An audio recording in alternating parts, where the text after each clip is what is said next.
definitely get a punch. Hey everyone, it's Ben Hardy here, and in today's video we're going to be going over a 2022 Honda Insight. First and foremost though, a huge shout out and thank you to the Stockton 12 Honda here in Utah for giving me some time with the Insight. Check out the inventory link below. Let's get right into the video. So under the hood we have a naturally aspirated 1.5 liter 4-cylinder that's paired to a hybrid system and a CVT automatic. It's good for 51 around town and then 45 on the highway, with power outputs being 151 horsepower. And I love how you can see everything from the hybrid system all in orange, which always looks cool. But yeah, that's everything front of the hood.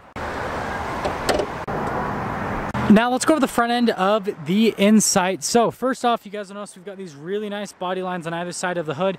And then coming down below, we've got the reflector LEDs with the LED accent light. Doesn't actually blink like that in person. That's just because of the camera. But you guys will notice these lights look very similar to what you have on the Accord. And also the chrome trim right there on the front end. And then notice with the Honda logo. And then you've got the fog light action just down below.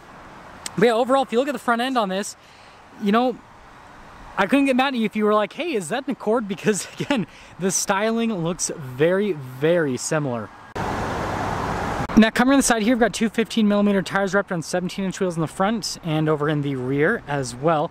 And then notice here with the design on the wheels, how they do the lighter coloration with some darker coloration to make it look like the wheels are more hollow than they are, because the wheels mostly closed off for aerodynamic efficiency. And I think it looks pretty cool. It looks like a blade or kind of like a wave in a sense.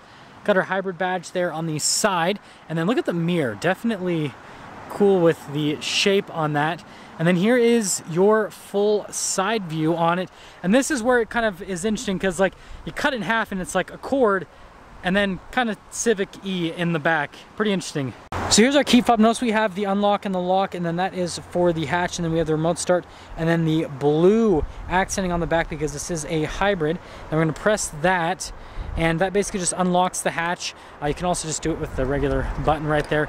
And then you do have to pull it back up. And I know I said hatch, but I meant trunk. I just reviewed a Civic, so my vocabulary is mixed up, okay? I'm sorry. Now actually popping here into the rear, we have these for the seats. And then you can see you've got the fix-a-flat kit just underneath.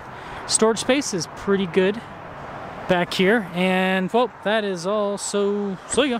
Now finishing things here on the rear, again, this is where it looks more like a Civic, is from the rear end perspective. And I realize I just didn't close the trunk fully, so don't worry, I'll close that fully in a second. But anyways, you can see the taillights right there. Again, that kind of looks somewhat similar to like the new Civic. You've got your regular badges here with the hybrid badge. And other than that, well, now that's all. Now here's the door panel in the back. So notice we've got the leather here with the stitching and then more just down below. And then you've got the seats, and notice how it's perforated there in the center portion.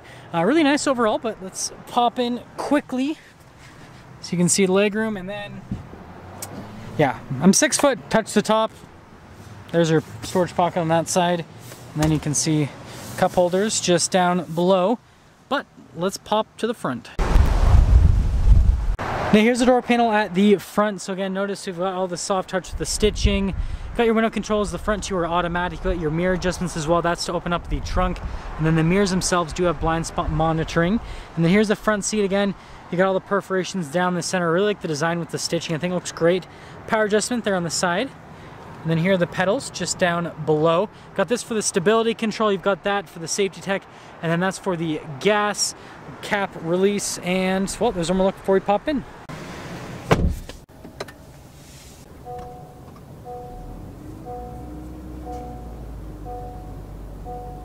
Here is the steering wheel. We've got leather all around with the contrasted stitching on the center portion. Paddle shifters there in the back. Got your lane keep assist with your adaptive cruise control. Volume controls, home button, voice command, phone controls, all that fun stuff. Turn signal light stock, windshield wiper stock. And, well, that's all for that. So here is our center gauge cluster. Notice that it's, well, a digital readout. And then notice on the left side, you've got that screen which you can scroll through a few different bits of information here on the car. So for example, driver attention, super important, right?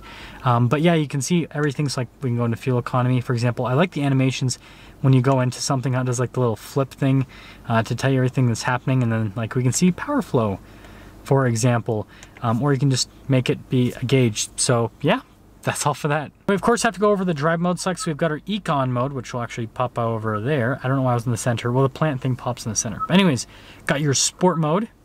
And then we have our EV mode, which we can't do because it's too cold. But once it's warmed up, we can pop it into EV mode. But those are the drive modes. Now here's the center infotainment system. First off, if I pop it into reverse, notice we got a backup camera with trajectory lights that turn with the steering wheel.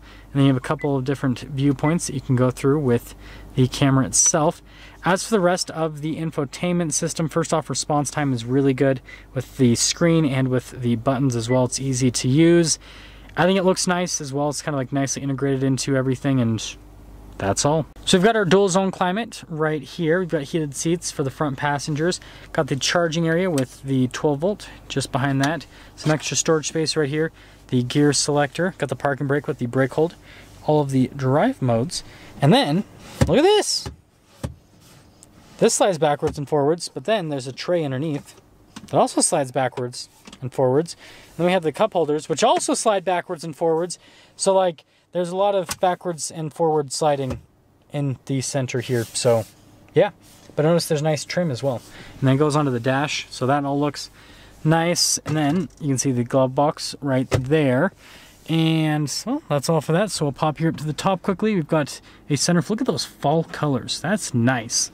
And then you've got the controls for the sunroof, and now that's all. So here's our window sticker on this 2022 Insight. Feel free to freeze the frame if you want to read all of the standard equipment. It comes here with the Insight. Then you guys can see the base price right there. And then the total MSRP, $30,255. And wait for it. I almost walked into the back of another car. Anyways, let's take it out and see how it drives.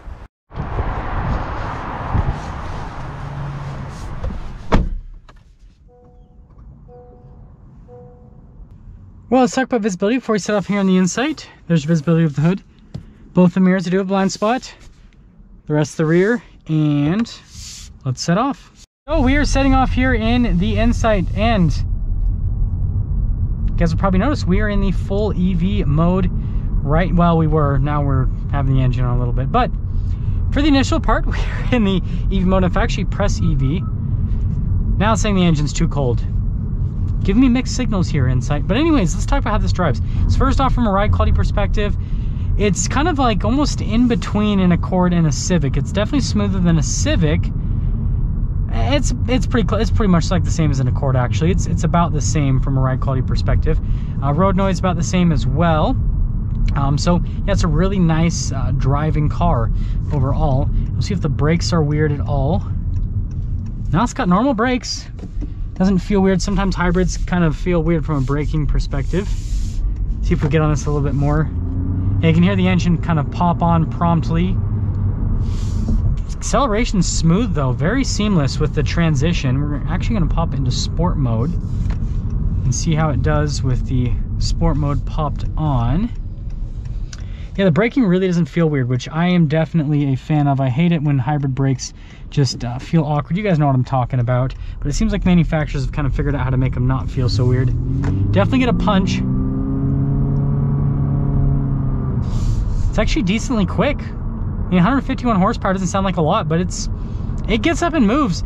It feels quicker than a Prius, that's for sure. And I mean, that's kind of what this competes against. I know that the Prius is a hatchback, but I mean, this is kind of in that same, you know, good fuel economy segment.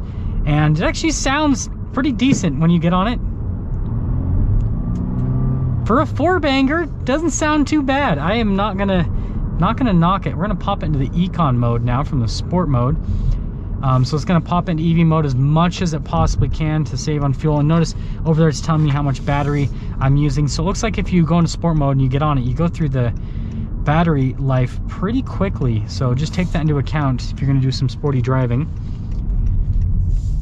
Handling feels good too. It's just a nice driving car. It's a nice daily driving car. I really don't have anything bad I could say about it from that perspective.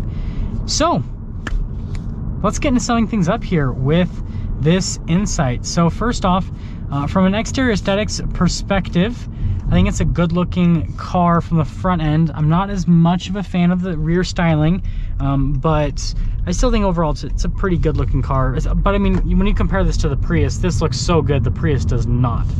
Interior wise, it's got a nice interior. Again, nice seats, they're comfortable, they're heated, all that fun stuff, which we'll turn that back on because I'm getting a little bit chilly. So yeah, interior is great. And then moving from that to the driving, it's smooth, it's quiet, it's comfortable. And then on top of that, it actually gets up and moves at a pretty good pace. And I mean, this goes over 50 miles per gallon, just like the Prius. So that's definitely a big positive. It sounds pretty good for a four-banger. And yeah, the hybrid system's really seamless. So Honda's done a really good job. So I guess I have to rate this, and this is for this segment. So I'm competing, or this is competing rather against the Prius. And I mean, you've got like the Honda Accord hybrid, you've got the Toyota Camry hybrid kind of in this segment somewhat, Corolla hybrid. I'm gonna put this at like an 8.5 because I like the Camry hybrid a lot and I like the Accord hybrid a lot. And this, like the Accord just looks a little bit nicer than this, if you ask me. But I mean, it's still a really nice car, an 8.5. I mean, that's still high for the segment. So yeah, the Insight's really nice. And if you don't like the Accord, then go for the Insight instead. Now that's gonna sum things up for our video on this 2022 Honda Insight. Again, a huge shout out and thank you to Stockton 12 Honda for giving me some time with this Insight. Check out their inventory link below. I'll see all of you in the next video.